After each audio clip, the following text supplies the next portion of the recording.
The time for talking is over. It's time for direct action. And you can help by joining the great BRMB German boycott.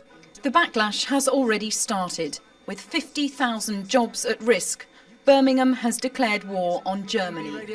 How come the Germans take our jobs, right? Yeah. And even when we're on holiday, we put our towels on our sunbeds and they nick our sunbeds. That's right. We should have known. We've been conned. The lines have been running hot since yesterday. People are just fed up with it. They feel conned. They feel like they've been lied to by the Germans and by the government. The government don't seem to know what's going on. And people are just ringing up very, very angry. It hasn't all been bad news. The big surprise this morning was that Land Rover had also been sold. At least its new owner, Ford, is in the same business. That was some comfort for Rover workers. At least Land Rover are going to be sold to a car-making manufacturer as it looks, whereas we're going to be sold to Alchemy, which have got no track record producing cars. There was a glimmer of the fighting spirit at Longbridge today, but Alchemy has made it clear it doesn't plan on staying there longer than 4 years. Unions have forecast a loss of 6,000 jobs, 2/3 of the workforce, and a knock-on loss of 25,000 jobs in industries dependent on Rover. The man who expects to be the new boss at Rover is making no promises of turning metal into gold. The Rover 25, 45 and 75 models will continue to be produced at Longbridge, plus a new model, the MG2. But despite being pressed, he refused to be specific on job losses. There are, I'm afraid, two groups of workers in Longbridge.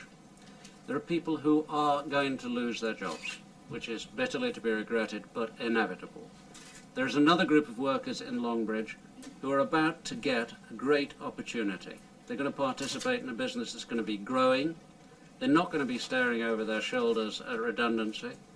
They're going to have an opportunity to be in something that will be exciting and enjoyable.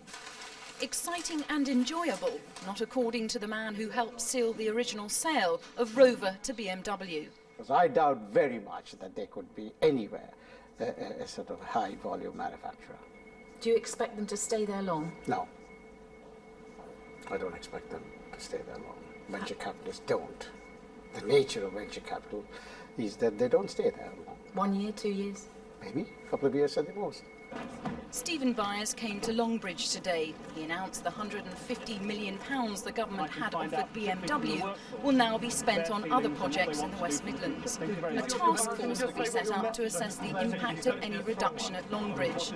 And Mr Byers used his visit to throw a spanner in Alchemy's works, suggesting this particular deal is far from done. In the light of yesterday's announcement, and I'm sure in the light of the statements made to me today by the head of Rover in the United Kingdom, where he said that they would be interested in receiving alternative offers for Longbridge, there may well be car manufacturers who will look very carefully at Longbridge as a viable option. The industrial pioneers of Birmingham have pride of place in this city, but like the rest of the UK, manufacturing industry has taken a nosedive. It may well cost the government votes here.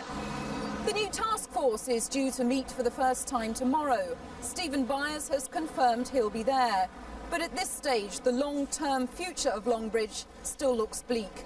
Jane Dodge, Channel 4 News, Birmingham.